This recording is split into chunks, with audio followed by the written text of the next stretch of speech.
Assalamualaikum warahmatullahi wabarakatuh. Perkenalkan, nama saya Muhammad Kemal Rehan, NIM 191420172 dari kelas Perbankan Syariah S semester 3. Kali ini saya akan menjawab terkait soal-soal ujian tengah semester mata kuliah Bank dan Lembaga Keuangan Syariah. Pertanyaan pertama yaitu, jelaskan mengenai dampak buruk dari implementasi penggunaan riba dan masyir terhadap perekonomian. Nah, jawabannya yaitu, kita ketahui bahwa riba ini merupakan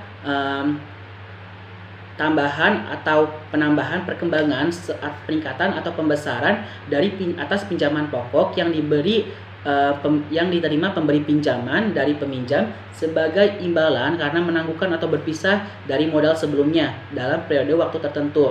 Nah, sedangkan dalam hasil ini atau seperti mungkin secara harfiah itu terkait dengan perjudian atau spekulasi. Secara teknis, masyir ini adalah setiap permainan yang di dalamnya disyaratkan suatu berupa materi yang diambil dari pihak yang kalah untuk pihak yang menang. Jadi bahwa untuk pihak yang kalah ini mengorbankan atau memberikan sesuatu itu hanya diperuntukkan atau diputar untuk pihak yang menang saja. Itu berarti dengan masyir. Nah, hal ini berarti riba dan masyir merupakan salah satu penyakit muamalah di mana di dalamnya itu terdapat unsur ketidakadilan. Nah, unsur ketidakadilan ini yaitu mengakibatkan keuntungan salah satu pihak saja, sedangkan pihak yang lain dirugikan. Hal ini berarti bahwa riba dan masyir ini tidak sesuai dengan syariat Islam. Nah, adapun implementasi penggunaan riba dan judi dapat berdampak buruk bagi perekonomian, yaitu pertama, ketidakadilan distribusi pendapatan dan kekayaan. Nah, artinya ketidakmerataan antara distribusi pendapatan ini atau kekayaan yang tersebar dalam perekonomian ini. Yang kedua, potensi eksploitasi terhadap pihak yang lemah. Nah, sedangkan keuntungan yang hanya didapat oleh orang-orang yang kaya saja. Yang C, alokasi sumber daya ekonomi tidak efisien. Jadi, ketidakadanya riba dan efisien ini hanya sebagai tembok penghalang bagi perekonomian. Yang D, yaitu terhambatnya investasi. Nah, terhambatnya investasi ini bahkan riba dan masyir ini menyebabkan pada inflasi atau naiknya harga uang tersebut, karena kita ketahui bahwa riba dan masyir ini salah satu tembok penghalang atas terjadinya transaksi pada perjualbelian atau investasi tersebut. Pertanyaan nomor 2 yaitu jelaskan fungsi dari DPS pada bank syariah dan sebutkan fatwa Dewan Syariah terkait tabungan dan jabarkan apa saja produk yang terdapat dalam apa saja akad yang terdapat dalam produk tabungan pada bank syariah.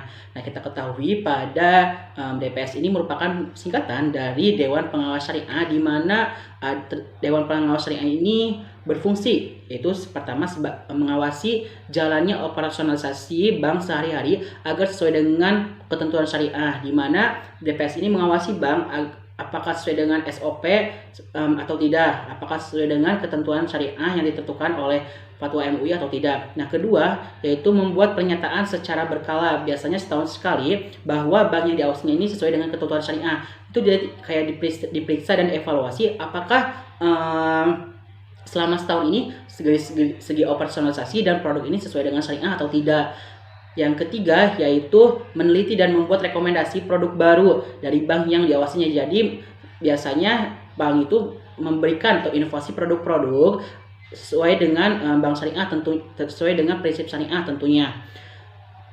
Nah, adapun terkait dengan fatwa Dewan Syariah Nasional yang terkait tabungan itu tertera pada nomor 02 DSN MUI Romawi 4 2020 tentang tabungan, di mana tabungan ini yaitu isinya terdiri dua jenis, yaitu tabungan yang tidak dibenarkan secara syariah, yaitu tabungan yang berdasarkan atas perhitungan bunga atau riba. Yang kedua, tabungan yang dibenarkan yaitu tabungan yang berdasarkan prinsip mudharabah bagi hasil dan wadiah, di mana akad-akad yang terdapat dalam produk tabungan pada bank syariah ini yaitu pertama ya berdasarkan dengan mudharabah, di mana dalam transaksi ini nasabah bertindak sebagai sahibul mal atau pemilik dana, dan bank bertindak sebagai mudharib atau pengelola dana dari pemilik dana atau nasabah tersebut. Nah, sedangkan dalam prinsip akad wadiah bahwa dalam transaksi ini berupa simpanan, artinya pemilik nasabah ini mengamanahkan untuk menyimpan dananya ke bank syariah, dan bank syariah ini sebagai penjaganya gitu, sebagai yang menjaga dana tersebut, atau istilahnya pengelola dana. Bedanya juga dalam wadiah ini bisa diambil kapan saja sesuai dengan kesepakatan bersama. Pertanyaan ketiga yaitu terkait dengan jelaskan mengenai kendala pengembangan Baitul Mal wa Tamwil. Kita ketahui bahwa Baitul Mal wa Tamwil ini yaitu lembaga keuangan yang bergerak dalam usaha-usaha pengumpulan dan penyaluran dana yang non-profit dan dana komersial. Nah, adapun dalam pengelolaannya bahwa Baitul Mal wa Tamwil memiliki kendala, yaitu pertama, akumulasi kebutuhan dana masyarakat belum terpenuhi secara maksimal oleh Baitul Mal wa Tamwil. Yang kedua, Baitul Mal wa Tamwil ini dikenal oleh masyarakat, tetapi masyarakat ini masih berhubungan atau tergantung dengan rentenir.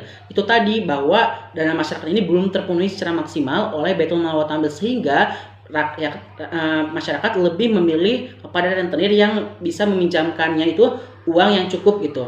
Yang ketiga, beberapa Baitul Mal wa Tamwil ini memiliki cenderung memiliki masalah yang sama dengan Baitul Mal wa Tamwil-nya, yaitu dengan nasabah tersebut, yaitu terkait dengan permasalahan yang tadi. Yang keempat, Baitul Mal wa Tamwil cenderung menghadapi Baitul Mal wa Tamwil ini sebagai lawan, bukan sebagai partner kerjasama. Yang kelima, dalam kegiatan rutinnya, Baitul Mal wa Tamwil ini cenderung mengarahkan kepada pengelolaan bisnis, bukan mengarahkan kepada pengelolaan kesejahteraan masyarakat dan kerjasama. Yang keenam, dalam upaya mendapatkan nasabah ini Baitul Mal wa Tamwil ini cenderung masih mempertimbangkan besarnya bunga. Jadi dalam pengelolaannya ini masih adanya kaitannya dengan bunga atau riba, sedangkan bunga atau riba ini dilarang dalam syariat Islam. Yang ketujuh, Baitul Mal wa Tamwil ini cenderung menjadi Baitul Tamwil, artinya dalam pengelolaan usaha-usaha dana komersial, yaitu misalkan dalam bidang koperasi atau kerjasama. Sedangkan daripada Baitul Mal ini kurang gitu. Artinya di sini harus disimbangi antara Baitul Mal dengan Baitul Tamwil ini. Yang kedelapan, pengetahuan pengelolaan atau sumber daya manusia terkait dengan Baitul Mal wa Tamwil ini serasa kurang memadai. Artinya SDM dalam Baitul Mal wa Tamwil ini harus ditingkatkan kembali untuk mengatasi kendala pengembangan tersebut. Pertanyaan nomor 4 yaitu terkait dengan perbedaan antara asuransi syariah dengan asuransi konvensional. Kita ketahui bahwa asuransi ini merupakan tanggungan yang diberikan oleh tim tertanggung atas suatu peristiwa yang terjadi yang kita ketahui. Adapun terkait dengan perbedaannya antara asuransi syariah dengan asuransi konvensional ini diataskan dalam perbedaan 6 macam, yaitu pertama dari pengawasan Dewan Syariah. Selain di asuransi syariah ini, selain adanya OJK, asuransi syariah ini diawasi oleh pengawas Dewan Syariah, sedangkan dalam asuransi konvensional hanya diawasi oleh OJK saja. Nah, untuk akadnya sendiri, dalam asuransi syariah memakai akad tolong-menolong atau disebut dengan takafuli.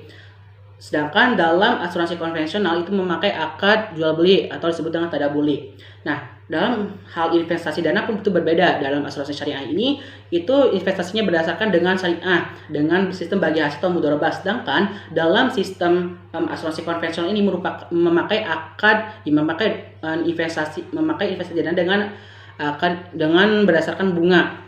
Nah, untuk kepemilikan dana dalam asuransi syariah ini, dana yang diberikan peserta masih menjadi hak peserta atau menjadi milik peserta, bukan bukan perusahaan. Perusahaan hanya memegang amanah untuk mengelolanya. Sedangkan untuk asuransi konvensional ini, dana dari nasabah atau peserta tersebut itu bebas dikelola oleh pemilik perusahaan tersebut. Artinya perusahaan bebas mengelola dana untuk investasi apapun. Nah, untuk pembayaran klaim untuk dari asuransi syariah ini dari rekening tabaru atau dari rekening kebajikan, dan seluruh peserta ini untuk awalnya itu mengikhlaskan dana ini diberikan pada orang-orang yang terkena musibah. Artinya di sini adanya unsur tolong menolong gitu.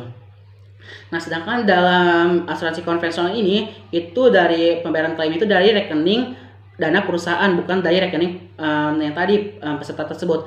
Nah, untuk keuntungan atau profitnya dibagi untuk asuransi syariah ini dibagi antara perusahaan dengan peserta sesuai dengan prinsip bagi hasil atau al-mudharabah. Sedangkan dalam asuransi konvensional ini menjadi milik perusahaan untuk keuntungannya. Baik, itu saja penyampaian jawaban soal ujian tengah semester mata kuliah Bank dan Lembaga Keuangan Syariah. Kurang lebihnya mohon maaf. Bila topik daya, wassalamualaikum warahmatullahi wabarakatuh.